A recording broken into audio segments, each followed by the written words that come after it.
ក្រោយកិច្ចព្រមព្រៀងទីក្រុងហ្សឺណែវប្រទេសកម្ពុជាបានទទួលឯករាជ្យបរិបូរណ៍គឺមានសិទ្ធិស្វ័យសម្រេចគ្រប់គ្រាន់ដើម្បីកសាងប្រទេសទៅតាមមាគ៌ានយោបាយដែលខ្លួនជ្រើសរើសដោយខ្លួនឯងដោយព្រះមហាក្សត្រខ្មែរព្រះបាទនរោត្តមសីហនុមានប្រជាប្រិយភាពនិងកិត្យានុភាពយ៉ាងខ្ពស់ត្រដែតហើយដោយគណៈបកប្រឆាំងគឺគណៈបកប្រជាធិបតេយ្យពុំមានកម្លាំងនិងលក្ខណៈសម្បត្តិគ្រប់គ្រាន់ដើម្បីទប់ទល់នឹងព្រះអង្គការរៀបចំប្រទេសឡើងវិញបានធ្លាក់ទៅក្នុងកណ្ដាប់ដៃរបស់ព្រះអង្គទាំងស្រុងចំពោះព្រះបាទនរោត្តមសីហនុដែលបានទទួលគោរមងារជាសម្ដេចឧបនាយករាជបន្ទាប់ពីបានប្រគល់រាជសម្បត្តិទៅថ្វាយព្រះមាតានិងព្រះបិតារបស់ព្រះអង្គ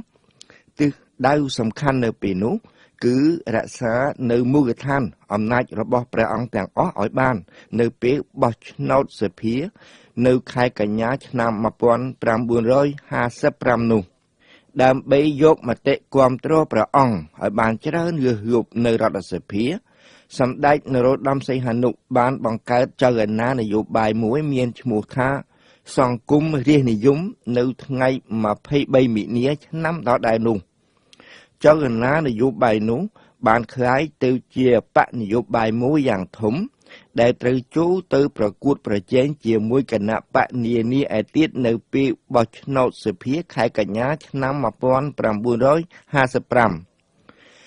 ដើម្បីប្រម៉ែប្រមូលសមាជិកឲ្យបានច្រើនសម្ដេចនរោត្តមសីហនុបានបញ្ជាក់ថាចលនារបស់ព្រះអង្គមិនមែនជាគណៈបកនយោបាយទេតែជាសហគមន៍មួយដែលខ្មែរគ្រប់ប្រភេទដែលពុំមែនជាសមាជិកនៃបកនយោបាយណាមួយអាចចូលរួមដោយព្រះអង្គបានត្រូវគេចាត់ទុកថាជាវីរបុរសជាតិ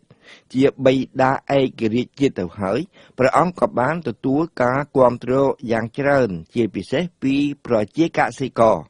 គណៈបកនយោបាយនានាបានបាត់បង់សមាជិកគេជាច្រើនលើកលែងចេញ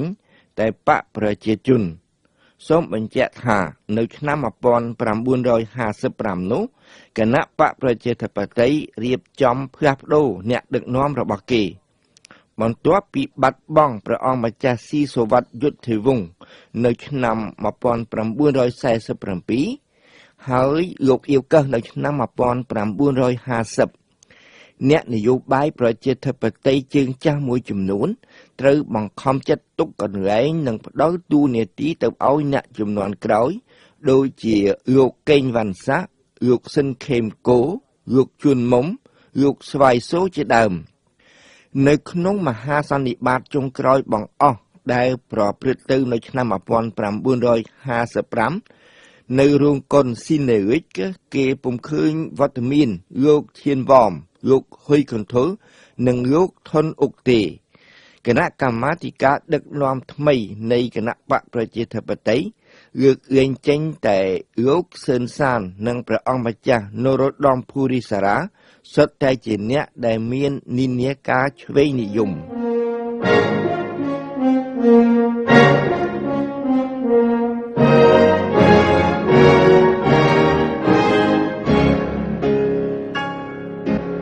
នៅពេលដែលសម្ដេចនរោត្តមសីហនុកំពុងរៀបចំចលនាសង្គមរាស្ត្រនិយមរបស់ព្រះអង្គ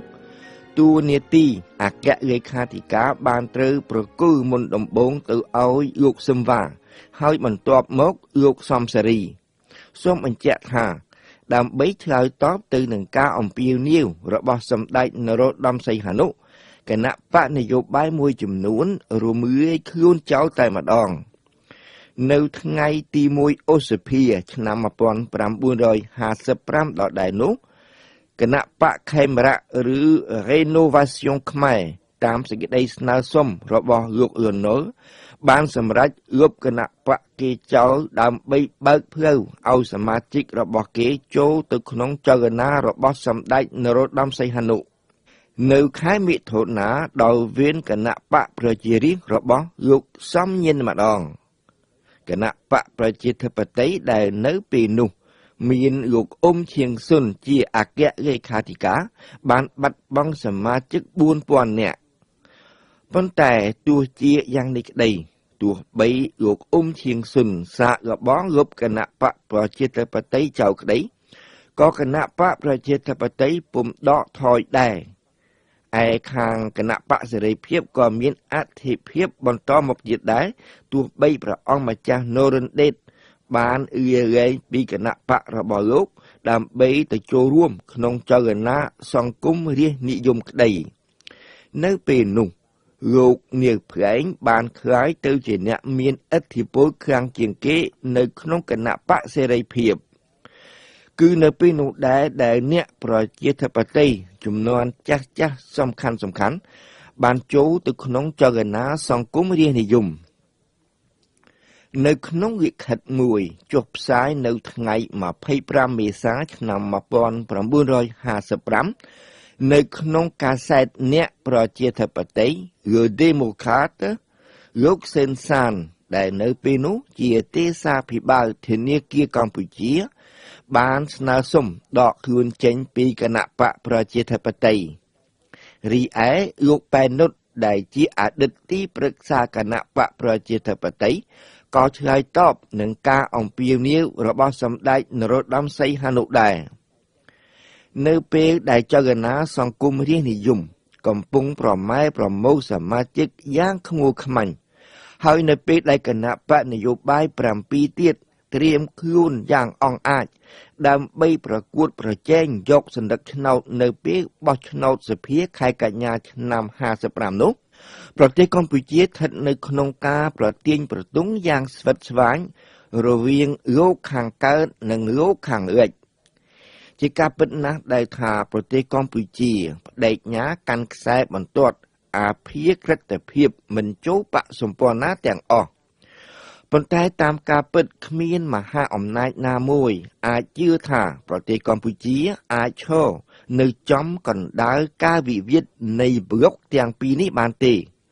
ខាងប្លុកកុម្មុយនីសគេទទួលស្គាល់អភិក្រិតភាពខ្មែរតែមាត់ប៉ុណ្ណោះប៉ុន្តែគេប្រើមធ្យោបាយការទូតរបស់គេយ៉ាងសកម្មដើម្បីយកទឹកដីខ្មែរទៅប្រើប្រាស់ដូចពីពេលមុនអញ្ចឹងដែរ